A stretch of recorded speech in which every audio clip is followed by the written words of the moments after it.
From the leaning towers of Kinnaur to the sinking apartments in Thendegua, the construction industry is facing unprecedented challenges here in Kenya. But the question is, what is the challenge? Is it lack of enforcement measures?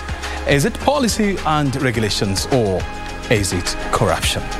Tonight on The Scorecard, we focus on the construction industry in Kenya. We try to locate the challenges and, of course, we come up with recommendations on how these challenges can be addressed. My name is Brian Kimani. I have a team of eminent people who are going to guide us in this conversation.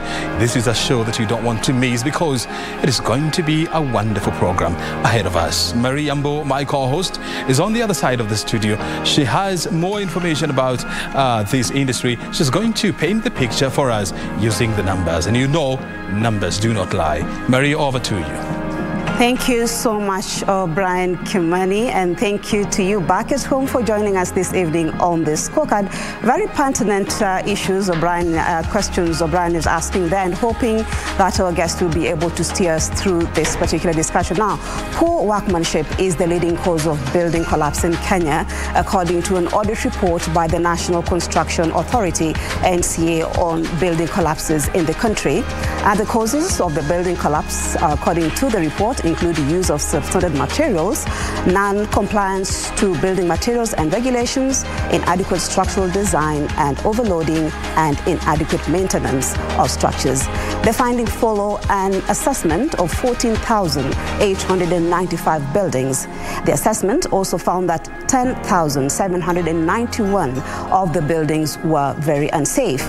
And according to the 2022 report, the country has recorded 87 building collapses over the past 5 years, while an estimated 200 people have lost their lives in the last 5 years and over 1,000 injured as a result. Now, let's take a look at some of the buildings that collapsed in the past year, that is in 2022. Now, on our scoreboard tonight, June 2022, a 5-story building collapses in Kinnaur, Kiambu County. No casualties were recorded in that particular tragedy. The building was under construction and it had weakened and leaned on another building. Now, the same month, June 2022, another building, a 3-story building near Kitengela Heights and EPZ, collapsed. NCA blamed poor workmanship.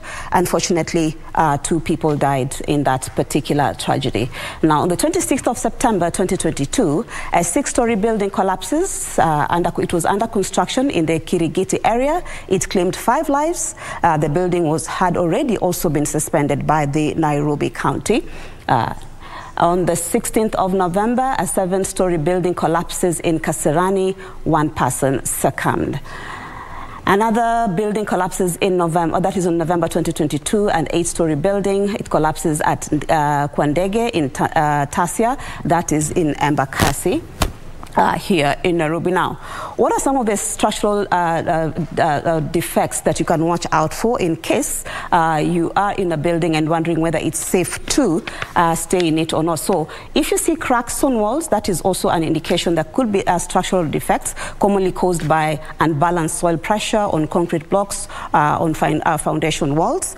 Another sign could be uneven doors and windows that don't open smoothly, have uneven gaps, or rub against frames are often a first indication of foundation damage.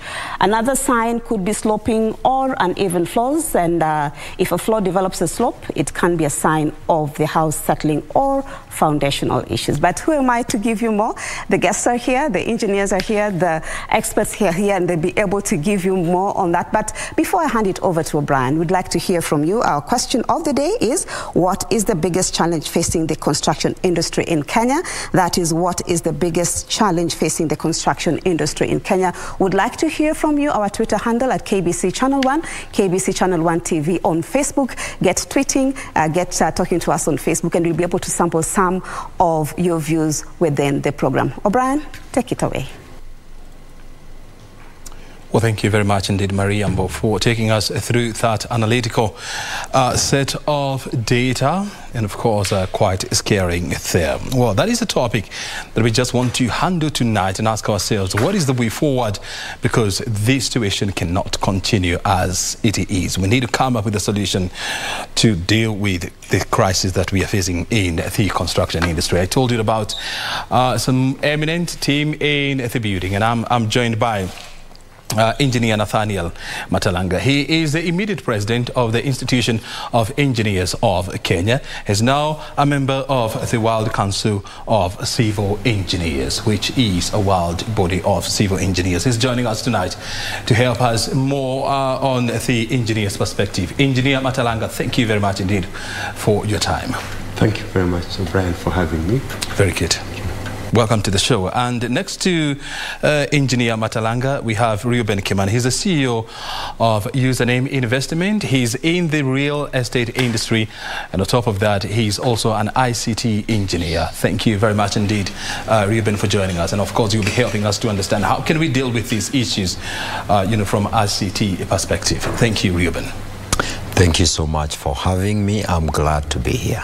And of course, a regular face on this screen is Whitney Misheni, a political economist as well as a columnist. Thank you very much, Misheni, for your time again. Thank you for having me, O'Brien, and a good evening to your viewers. Very good. I first of all want to hear this from Engineer Matalanga. When you look at the construction industry in Kenya, what would you say are the two biggest challenges facing this industry? Thank you very much, O'Brien, and the statistics shared by Maria were quite scary. We should not actually be having those statistics 60 years into independence. We all know the problem from the construction industry. First is the lack of enforcement of the existing laws, and of course the second is corruption and greed, O'Brien. We cannot run away from the fact that we almost lost our society. There are many things that are going wrong. We're seeing this manifestation in collapsing buildings, but I'm sure you are aware that even other sectors of the economy are also suffering. But if a patient dies, of course, they are buried. If a building collapses, it kills people also, and then the construction comes into center stage. We always seem to talk about these issues when we have a challenge. Like, I know we're talking about this now because of what's happening in Thindigua, but we should actually address and take it up and try to solve the problems. The regulatory authorities are trying to put into place systems to stop these challenges. Mm-hmm. And so for you, these trickles down to two issues: enforcement, lack of enforcement, and corruption. Reuben, you're in this industry, you're in the construction, or you're in the real estate industry, and what about you? What would you term as the two biggest challenges facing this industry? I've been listening to my senior engineer here, and I think what he's saying is correct. Lack of following the laid procedures and laws and regulations, and of course corruption.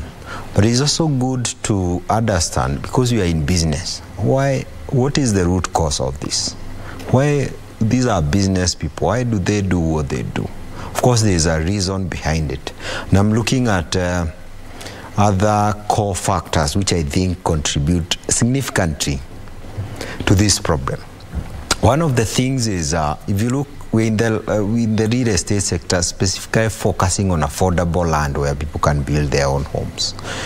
You find the main reason why people sometimes, these are shortcuts. People are looking for a way to do business, do these flats, those business people. Of course, some of them are greed, because of greed. But there's also a section who are looking for shortcuts, thought it makes business sense. If you look at, number one, the cost of land, which is very high all over. There are places where I can't do business because the cost of land is so high. I wonder how much, if I buy today, we do those gated communities, how much am I going to sell for? According to some statistics from Shelter Africa, 60% of the construction cost is the cost of land. So you'll find some people are looking for shortcuts so that they can at least reduce the cost that they have. The other thing that I believe causes all this, if you look at some bylaws and some zoning regulations, some of them are obsolete. They have been there for so long. One of the things I saw, like in Nairobi County, the last time they did a comprehensive, I mean a comprehensive, zoning kind of a review was in 1973. So you realize some of the things, especially those who develop flats, they will tell you some of those regulations do not make sense in the year 2023. What do? People adapt. They look for ways to survive if you're in business.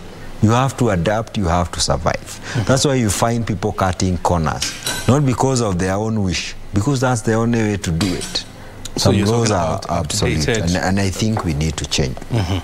And also, it's good to also, bearing in mind what you're saying, we are yet, when you look at our building code, which came into force in 1964? 68, yes. 1968.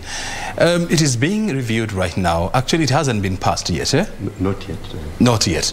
So you can imagine, you're talking about more than 40 years. Yes. This building code has been used, and of course it's good to put in mind that so many things has changed since then, but of course that's why we are here to see how some of these things can be handled. What about you, Whitney? I just want to pick up from where they've left. I do believe corruption has really permeated this society of Kenya in all sectors, be it the construction sector, just all sectors generally. I do believe that the developers do take shortcuts. For example, when they want to cut costs, they go for substandard materials, meaning they're not going for the normal materials, they're going to get the cheaper materials, because as he said, land for a majority part of the construction industry. And also we see that also developers also cut corners when they are hiring professionals, when they're getting the engineers, when they're getting the architects, and also other players in the sector or the entire supply chain. When they're going for approvals, be it in the county or the National Construction Authority, they go hire the qualified professionals, be it as I've said, the engineers and the architects and everyone else, for the approval process only. After the approval process, they go back to their site with some of the the rogue players in the sector, and the ones who supervise the site, the construction place. So I do believe that there is a lot of cutting corners in this industry by the developers, and also I think it's just a holistic thing which must be tackled. So yes, I do believe the materials, and also they like cutting corners when it comes to hiring professionals. Yes. Engineer Matalanga, I want to hear from you. How do we end up with substandard materials in a country whereby you have a standard agency body whose work is to regulate the standards in this country? And I'm talking about the Kenya Bureau of Standards. How do we end up having with substandard construction materials in this country? How do we end up with having quacks in this sector, bearing in mind that you have many institutions that are supposed to ensure that only professionals are in this sector? We have Engineers Board of Kenya, which is supposed to regulate the engineering fraternity. You have the National Construction Authority, which is supposed to ensure that contractors, are qualified and they have the necessary documentation. Yes. O'Brien, as we have observed, the buildings were not collapsing maybe 20 years ago. They were collapsing, but there were fewer. The rate of collapsing buildings has really increased over the last few years because of the issues that we have highlighted. Substandard materials, actually, we should not be having them, because Kenya, as you've rightly observed, has Kenya Bureau of Standards, which is supposed to ensure that all materials, everything that is being manufactured in Kenya is up to standard. You should not be getting poor reinforcement, which is these materials that are used to reinforce buildings when you're building reinforced concrete slabs, beams and columns. You should also be able to make correct concrete. But you see, a construction is a bit like a manufacturing entity. You're basically making that concrete sometimes on site or at a batching plant. Then you bring it to the site. So there are processes that are supposed to be followed to ensure that materials that are used on construction sites are up to a certain minimum standard, and we also have safety factors. The challenges that the country has faced, especially Kiambu, every time a building has collapsed, and the National Building Inspectorate, which is the national agency that has the duty and the mandate to ensure that there is safe construction happening, when they go there, they have always told us that the building has collapsed because of poor construction materials.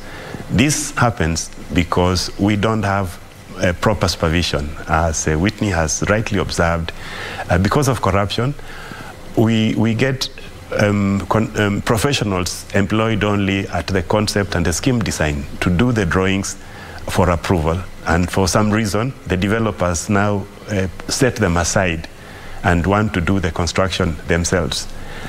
Previously, we had, before devolution, we had the building code, which was directly under the supervision of the local authorities. And in the local authority setup, control of development in towns, mainly where a lot of development happens, used to fall under the city engineers department. Then before even devolution, this scenario changed, and the Physical Planning Act came into place that seemed now to say enforcement, development control should be by city planning. And in the city planning department, we get planners. And we know that the training of a planner does not prepare one to appreciate how the materials on a construction site should be put together. The planner does not have sufficient training and education to appreciate the size of construction elements. Planners' work is basically to plan the land, to come up with the zoning areas, how much development you can do, and guide that place. So that was a big mistake, and we need to go back to the drawing board and say enforcement of construction for all the counties should go under the city engineers or the county engineers office. If this would be done, then in that department, if properly resourced by requisite professionals, you need an architect, you need an engineer to be able to go to the site and will understand what is happening. So that has contributed a lot to collapsing buildings. Michelle, and I want you to respond to what Matalanga has said, and also bearing in mind that in this country we have an institution called the Materials Testing and Research Division, which is under the Ministry of Public Works. Matalanga engineer, seems to be apportioning, significant blame on public officials. Do you agree with him? Sorry, thank you, O'Brien. I actually do concur with what the engineer has said. I do believe that developers do collude with some people in that sector, be it the people who are approving, be it the National Construction Authority, or be it the counties. They do collude to, of course, which is basically saying corruption. The developer pays a bribe so that the regulatory authorities can look the other side. So I do concur with what the engineer has said. But I think this is the point where we ask, when we're doing an audit of everything that has happened and probably the building comes and collapses, who takes the fault in this? Is it the developer? Is it the person who was bribed? I think the whole supply chain of everyone involved in the whole matrix of the construction place should be held accountable in this whole when the bribe was taking place. Ruben Kimani, you are in the real estate industry, whereby you're involved in the construction of houses, and so you qualify to be called a developer. Why do developers opt to cut corners? Why do they collude with public officials, knowing too well that they are putting at risk the lives of Kenyans, and at the same time, they're also putting at risk their investment, which runs into millions of shillings? Brian, I think that question is a bit difficult because it doesn't make sense. if you do a flat, the kinds you see, these people spend, especially if they are doing like 4 floors. These are like 20 apartments of 2 bedroom. These people will spend an upward of 50 to 100 million. That's not a joke. That's something that you'll have for years. It's a permanent structure. But if you look at the number of collapsed buildings, of course you should not have them. You should have one in a very long time, if any. Of course there are very few considering the number of buildings that are done every day.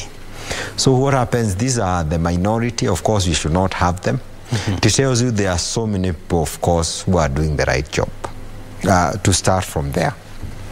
But there's something I always look at where the problem is coming from.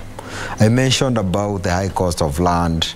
I also mentioned about the building codes and all these regulations that are obsolete, forcing people to cut corners.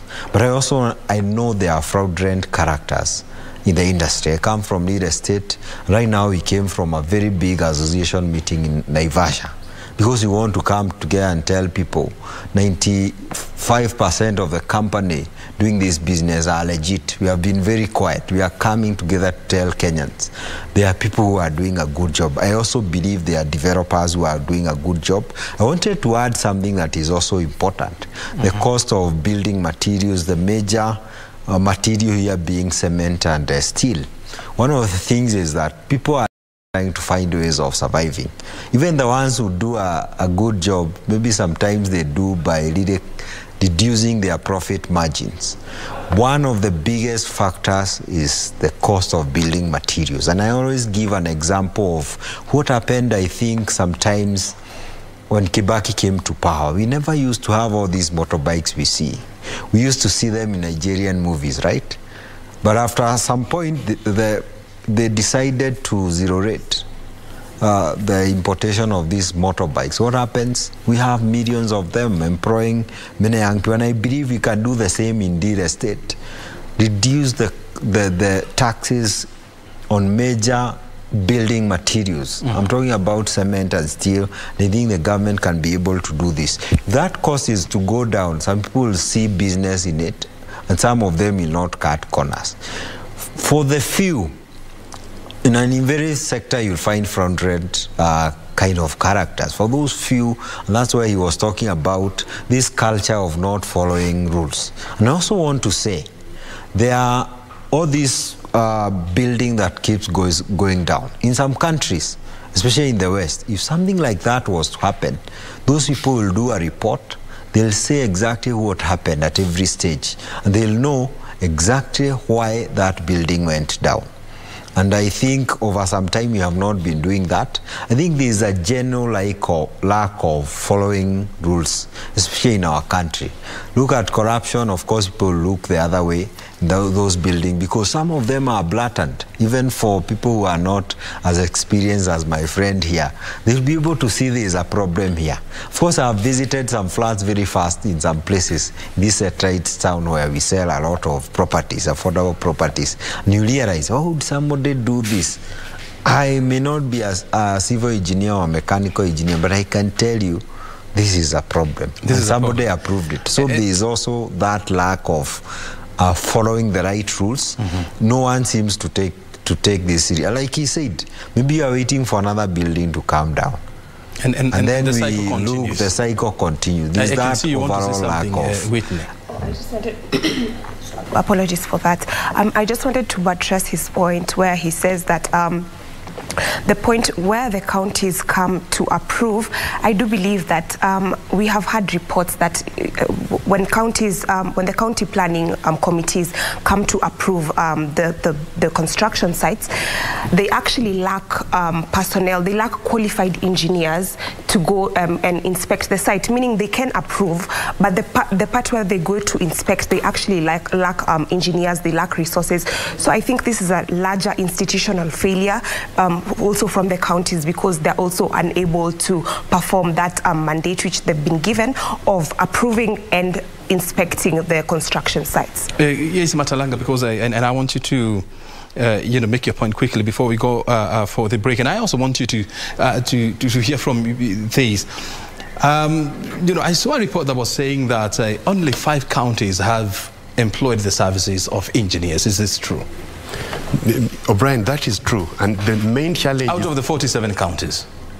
Out of the 47 counties, even those who have employed qualified engineers are actually struggling because the salary of an engineer in the county is determined by the Salaries Remuneration Commission. So when you look at those salaries, guys, they are very low. They cannot attract competent and experienced professionals to work in the county. To make it worse, the work of a senior person in the county seems, his life cycle seems to depend on the term of the governor. Yeah. When governors are re-elected, they seem to come and sack everyone and come with their people. I think we should have respect for civil servants. What is happening from the national government to the county government, where someone comes into power and he destabilizes the civil service, should not be allowed.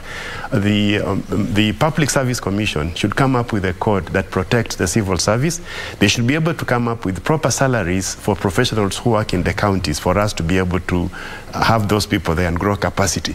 In a collapse, O'Brien, you know that the main loser is the developer. So we don't understand why, again, it's the developer who wants to take corners. It is this corruption we are talking about. They're looking the other side when people go beyond the allowed law. Like in Kilimani, there was a time you could not do a 20-story building. You could not go beyond what is called a plot ratio and ground coverage. Now, when you go beyond it, of course, because of your bad behavior, you actually made the cost of land go up. Because your neighbor knows that now my neighbor has done a 20-story building, I can now sell my plot for a higher price. And now whoever is buying that price at a higher price is also forced to cut corners to do that development. So it's a big challenge, and we as a country need to relook where we've come from. For developers, I like to tell them that the government has put in place laws to ensure that your building doesn't collapse. You need to seek the services of an architect, then the services of an engineer. Some developers say, how do we know who an engineer is? And you might meet an engineer on the road. Please ask him when he tells he's an engineer to show you his engineering ID. And Brian, it looks like this. No. And if an engineer does a drawing for you, you tell him, please stamp it for me. And then the Engineers Board of Kenya now has given all engineers a stamp. So for you to confirm that... Is it not possible to make fake the card that you're holding and the stamp? Of course it is possible, but then when you have now that fake one and you go back to the origin of these things are from the Engineers Board of Kenya. So it will be very easy to check. The list of all engineers in Kenya is also given on the website of the Engineers Board of Kenya. So you can actually search an engineer just like you can search a lawyer on the LSK We want website. To take a break, but we will be coming back so that you can help us understand what are some of the features that you have to look out for if you're looking for a qualified engineer or a genuine engineer. Yes. But we just now to take a short break so that we can pay some bills, and then thereafter we should come back with more. Our conversation tonight revolves around the construction industry. We are trying to trace how the mess in the construction industry started, how are we dealing with it, and whether we are putting enough remedial measures to deal with this. You're watching The Scorecard. We are live from Broadcasting House. My name is O'Brien Kimani. A short break is well deserved, and thereafter we are back with more.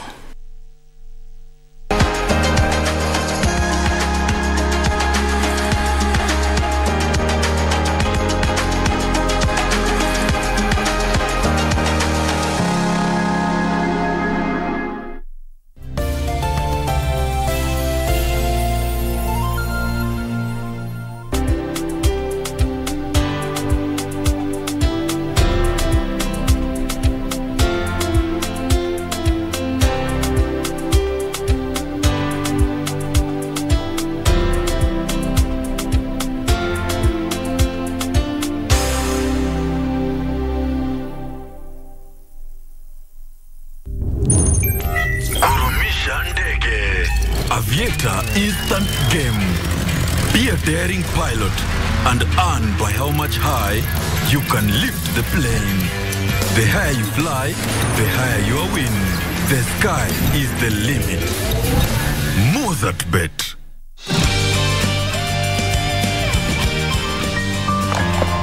What was that? that? Did he fall? Mr. Bai! Wake up, Mr. Bai! Hey, help him sit up. Bai. Help him sit up. Where are you going? Oh, Liam, I have to go to the hospital. To see Harvey, right? I'll give you a ride. It's Come fine, I can go myself. We're losers in a game of love, right? I don't know whether I am or not now. But you treated me like your feelings garbage can.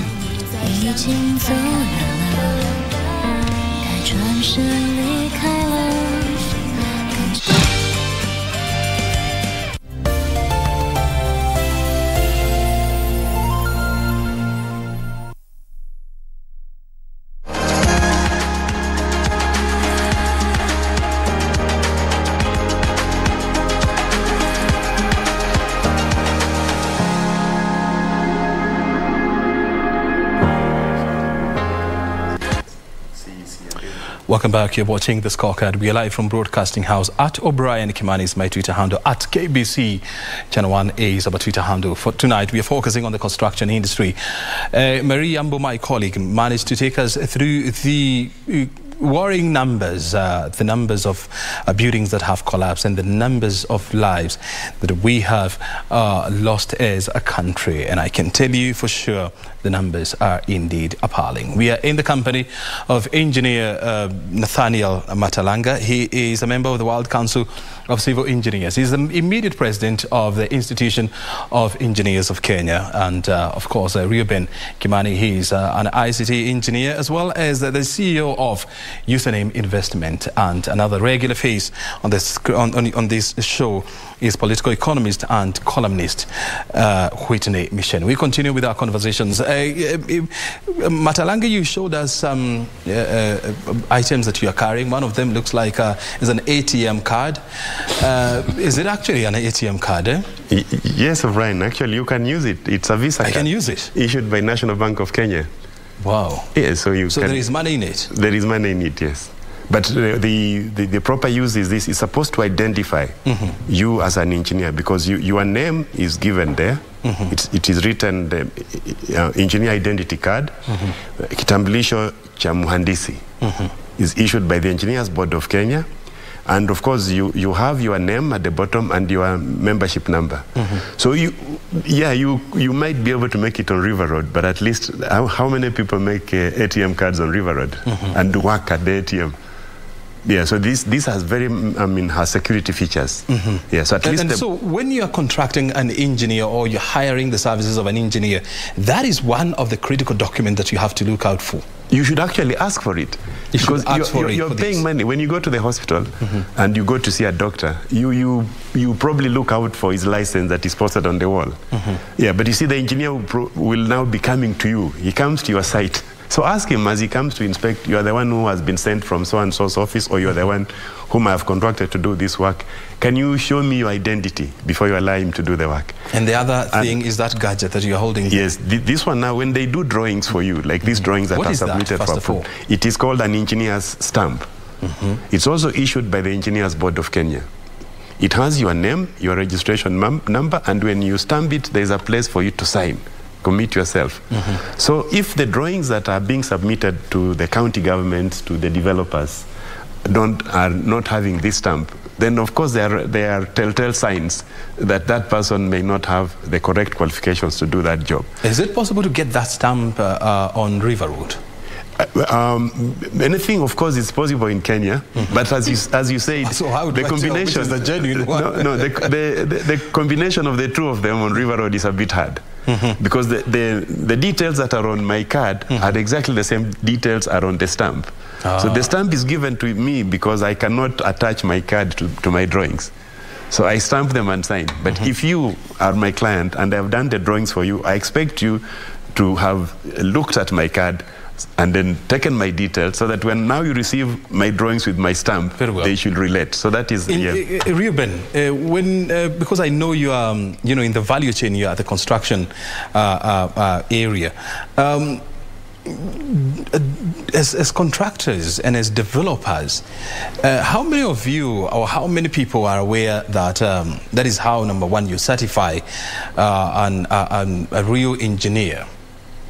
It is very interesting because the way you have been working for many years, there are so many people who are in the dark. And one of the quickest, these are low-hanging fruits, is usually awareness. The mindset of people on the ground is that professionals are very expensive. Yeah. That is a mindset. But if you are spending 50, 100 million to do a flat, you can actually afford someone you are paying 1 million shillings or even less. So even in our business, we have been preaching a lot about using this professionalism, using professionals everywhere. It may look like they are more expensive than the quacks you have out there, but these are people who are going to save you a lot of money. So for me, one of the things is awareness. We are at the forefront because in the kind of business that we have been doing, most people have been known to be quacks. So we came up telling people there are people who are very professional. You visit our office like you are visiting a bank. We take you through the whole documentation process. We treat you like a human being with a lot of dignity.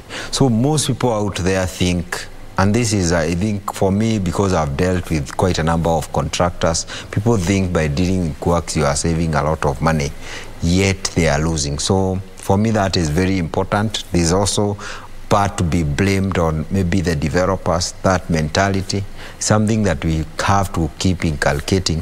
And also the Engineers Board of Kenya, and I think there are quite a number of professional bodies, Law Society, Engineers Board, Architectural Association. I think they have a lot of work to tell people we are not as expensive as you think. And actually we are saving you a lot of cost. You can actually go to Zimmerman, go to Kino, go to Kasarani. All this, you can actually tell a building that most likely was done by professionals. Personally, by just looking at it. So awareness. I'll be coming back to you, Matalanga, so that you can also, on top of responding to what Reuben is saying, you can also give us a sneak preview of how much are you supposed to pay for engineering services. But I want to hear this from Whitney. Whitney, I mean, there are a litany of organizations and individuals who are within this construction value chain. You're talking about the county government's physical planning offices. You're looking at the National Environmental Management Authority, NEMA. You're also looking at the National Construction Authority. You're looking at the, the Ministry of Lands and other institutions therein. In your opinion, do you think this industry is overregulated and it is part of the problem that we are facing? I think that's a very interesting question, O'Brien. Is the industry, I do believe most industries in Kenya are overregulated, but is it a reason for Kenyans to take shortcuts and risking people's lives? I do not think so. So especially when we're coming to a regulatory body like the National Construction Authority, where of late, when of course we've seen the surge of the collapse in buildings because of the structural integrity, but the response is always it's always reactionary. They never take proactive measures. So I think it's always an afterthought where, like, what should we do now after, like, buildings have collapsed, lives have been lost, investments have gone down the drain. So I think the industry, of course, it is overregulated, especially the Water Resources Authority and NEMA. I think there are many bureaucratic channels to the construction industry, but I do not think it is a reason for Kenyans to take shortcuts in the construction industry. And so, in your own opinion, do you think it is high time we try to cut down on the regulations, I mean, on the bodies that are involved in this construction industry? Because, by nature, the human nature, will always want to go around regulations and, of course, try to influence a decision. Okay. we do know that the county has the approval processes. We know you can go to NEMA for the environmental processes. You go to Water Resource Authority for the water. For the water resources. You also go to other regulatory bodies. So I do think the bureaucratic processes are many. But I think when you complete all these processes, now you go to the apex level, which is the National Construction Authority, which I think they issue you with, I think it's a license called the compliance certificate. I believe I'm not wrong, compliance certificate. So I think in the county level, there are all these bureaucratic processes, and then you still have to go to the national level, to the National Construction Authority, where we're also seeing that let me just go back a little bit. In the National Construction Authority, we also see when they see that there's lack of structural integrity in a construction, they suspend by putting that X, that X. But also my question is, after they put that X and they suspend you, then what? Because there's some Kenyans are so rogue. You repaint the building and you continue. Exactly. Kenyans are so rogue. I do know someone who literally just did what you said. He repainted it, and I was like, you don't care about just following the rules. He said, this is Kenya, and he has to just continue. So there's no enforcement mechanism of the National Construction Authority, because after they suspend me and they put the X, and probably they don't sue me. I think they should be suing people. I think that guy should have been sued. I like the fact that you have brought in that issue of marking the building as demolished. This is what I want Matalanga to tell us. First of all, do you feel that there are so many processes and so many procedures in the construction industry which somehow breed corruption, delays, and it makes people to cut corners in the process? Yes. And then number two, how should we deal with these over-regulations, if there is any? Yeah. So thank you very much, O'Brien. I don't think I would say there are so many regulations. I think there appear many because of the way we are going about it. And all these processes are manual, because you have to physically move from place to place. These processes are necessary, but if we were to have a one-stop shop where you go there, because these are human beings who are looking at these documents. We can also have these processes done online, where now with GIS, you can actually see the site. When some counties are doing it, when you get approval now from the county, Nairobi County, they actually know where your site is.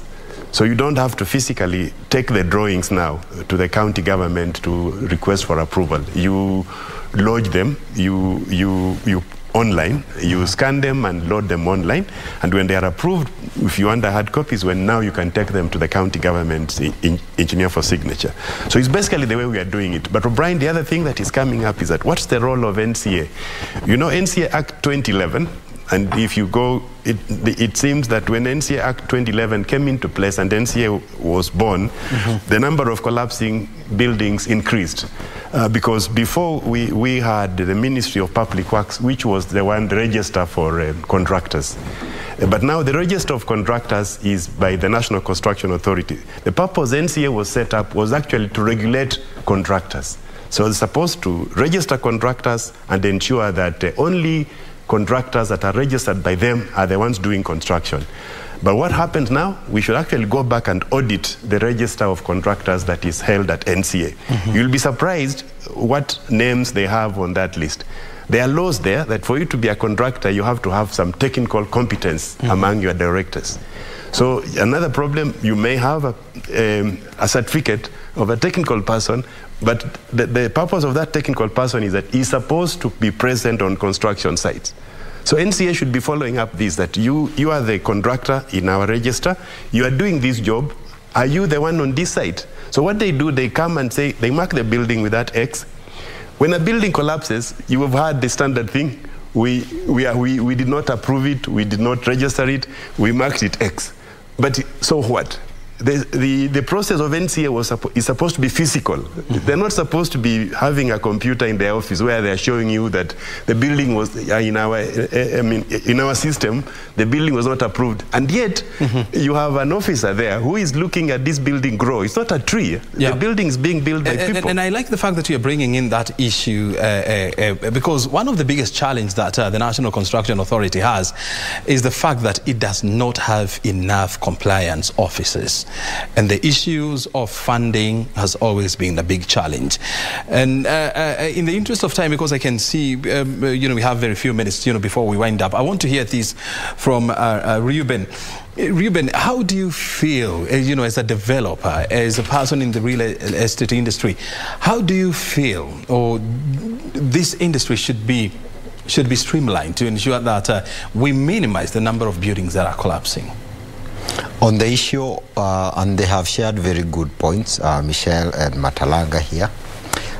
I think he said is the way we look at these bodies. They are quite a number, and I think I had listed this NEMA, this NCA, National Land Commission, National Building Inspectorate, they are quite a number. I think is the way we do them. Let me tell you the thinking of people who do business. Every time you introduce a new body, that is another step of rent collection, if I may call it that way. They know that is another step you have to go through for you to do anything in this country. People go through a lot of trouble before they get things done, because you have to feed your family, you have to do business, you have to finish your mjengo. So every time they know a government established a body, they know that is another problem. I think there's that overall loss of sight in following rules. And for this one, I don't think we need to abolish some of these bodies because they were set up with a good reason. What we need is a harmonized way, because the counties have been given these powers to be able to control development in their own counties. But you also have NCA on a national level, we have NEMA on a national level. We need a harmonized, and because I'm an ICT engineer, most of these things are just solved by technology. Like the way he's talking about GIS, some of these things have been implemented in other countries and they work seamless. Because number one, the systems are good. Number two, the people manning the system. If the system is good and the people manning the system have those, what I would call maybe ethical issues, the systems will not work. On your question about the thing of what we can do about the real estate sector, I'll highlight them very fast because these problems have been there for quite some time. Number one is trying to ensure the business can happen, trying to reduce the cost of major raw materials by reducing the tax. And today we are also talking about this developer. We do a lot of infrastructure development. We do roads, we do fences, very good one, we do nice gates. I have done so many boreholes myself. We need tax rebates every time we do this. Right now we don't get some of those things. The other thing is the issue of mortgages. I think we have not mentioned this. I know there is Kenya Mortgage Refinance Company. I think we also need to encourage this so that on the developer side, if you do anything, because most things are moved by business and entrepreneurship anywhere in the world. If people cannot see sense, especially as a business, if I cannot see sense, like in affordable housing, I'll not do it. The government will struggle with it. People will get shortcuts and stuff like that. The last thing I would like to share is about labor. Labor takes between 25 to 50% of the construction cost, majorly because we also have a lot of unskilled labor. And that's where the professional comes in. I talked about awareness. I also believe, and I know the government through TVS, they were trying to formalize and give people certificate, take them through a process. We have a lot of people out there. When you look at your plumber, where do they go to school? They know some things and they are very good. What they need is harmonization. They have to be taken through a normal process. Like the way you go to China, you go to those Asian countries, they still have those people, but they are taken through a process where they understand rules because they have the technical part of it. So that will also try to bring the cost of labor down, because that's another thing. People will go for quirks because that will reduce the cost of building. So there are so many factors I believe we can look at, looking at also the cost of land. That's where username comes in, by the way, trying to reduce the cost of land so that you make business possible. Without business, anywhere, any product or service in this world, you'll not be able to access it as a mwananchi, as a hustler, you might say so, as a common citizen, because the people who are supposed to provide it, they don't see sense in providing that service. There's no business sense. Very well. So those things are important. And thank you so much. As we wind up, I want to hear your final comment briefly in about a minute or so. What do we need to do to reduce the number of collapsing bits and houses, and of course to inculcate a culture of enforcing regulations? Engineer Matalanga. Thank you very much, O'Brien. You know, it is very simple from where I sit to help this. If all of us were on board to try to do things right, for once, banks should require that before they give mortgages or before they give loans, all the drawings are done by professionals, starting by an architect and an engineer. We have said those people should be properly on the register with their regulatory bodies. If it's an engineer, Engineers Board of Kenya, and the drawing should be stamped with what I have demonstrated. And then normally banks don't give you all the money. They do a staged disbursement. So at every stage, they should also demand that the supervising professionals sign that now you have done this work, you are due, and the work has been done under their supervision. The next stage, the estate agents should guide tenants that they need to get an occupation certificate. The occupation certificate is normally applied for by the professionals who are involved, so that they are safe buildings, because you don't want to move into your building and then you are evacuated because the building is developing cracks. It is normally a lot of disorganization. Very well. And then to dispel the issue of professionals are expensive, for engineers, the Engineers Board has actually come up with what we call engineer scale of fees. They show at every stage what an engineer is supposed to do and how much an engineer should be paid. So you cannot say the engineer is overcharging you, because if that is happening, you can then go back to the board and say, this engineer is being expensive, these are your recommendations. Or this engineer is charging me these fees, but he's not doing anything, because this is what he's supposed to be doing. Very well. Thank you. Michelle, what are your final remarks, in trying to bring down the number of buildings that are collapsing, and of course to streamline the regulations in the industry? Thank you, Brian. First of all, I think there must be consequences to these rogue developers. I think when they are charged in court, we want to see the whole prosecution process go through. We want to see some convictions. Since these 80+ buildings have collapsed, 200 plus people have died, there have been no consequences. So the first step is we want to see the judicial system working. We want to see convictions and prosecutions. Secondly, there's something that I saw that the government had mooted, which is the recognition of prior learning by looking at the skills and experience. So you also look at some of the contractors. I do believe that they have some skills and experience, so you recognize them but giving them certificates. And thirdly, I think it's just to overhaul the tax regime. There are many taxes and levies which have been imposed in the sector, the construction sector, in the last, I think, decade or so. I'm not quite sure, but I think it's just to relook the tax regime in Kenya. So yes, those are my 3 points, but I do believe consequences must be seen. Well, those are great insights, of course, coming from the two gentlemen and a lady there. And for me, my take home is that we need to employ technology where we can reduce human interactions, because this is part of the challenge that we are facing. And of course, taxes is also another issue, and enforcement. And this is where you bring on board institutions like the National Construction Authority, the Engineers Board of Kenya, as well as the judiciary in prosecuting rogue cases, and of course ensuring that people that are behind the cutting of corners and the breaking of laws are charged, and of course they are prosecuted. Well, you have been watching the scorecard. Now we want to go to the other side where Marie Yambo is about to give us her idea or two on her feedback from the public. Marie Yambo. Thank you so much, O'Brien. Quite an insightful discussion going on there. I've learned quite a lot, you know. Definitely we know that corruption is one of the reasons as to why we're having all these problems in the country.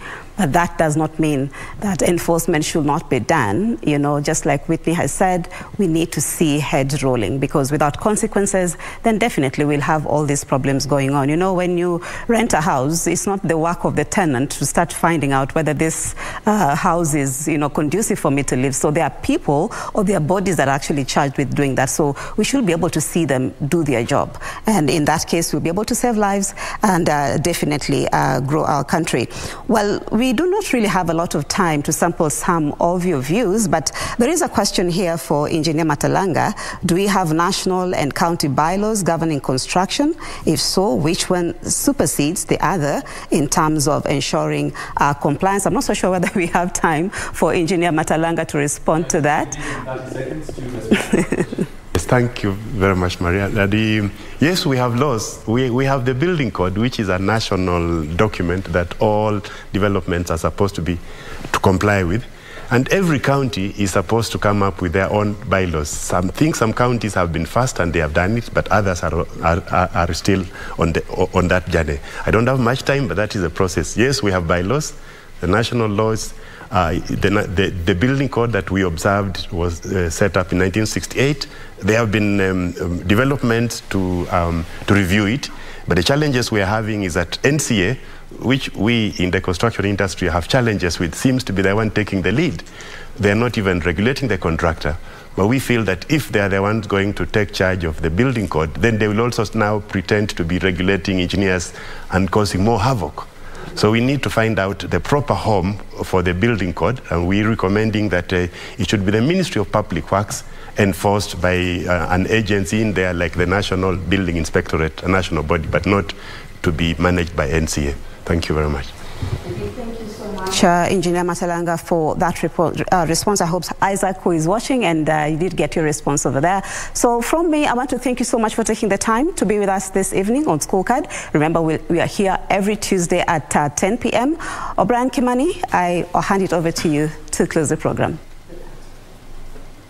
Very good indeed. Thank you very much, Mariambo. This is my parting shot. Shortcuts are short, but in the long term, they are long. Avoid shortcuts and, of course, follow the right procedures. You have been watching the Scorecard live here from Broadcasting House. My name is O'Brien Kimani. Thank you very much indeed, team, for joining us tonight, and of course for sharing with us that wisdom and what needs to be done. And we are sure, and we do hope that the necessary authorities are watching and listening, and the necessary steps will be taken to mitigate these issues. Well, we have come to the end of the program, because I can see it's almost coming to 10 minutes past the hour of 11. Thank you for your time. We'll see you again on Tuesday. Asante sana. Have a good night.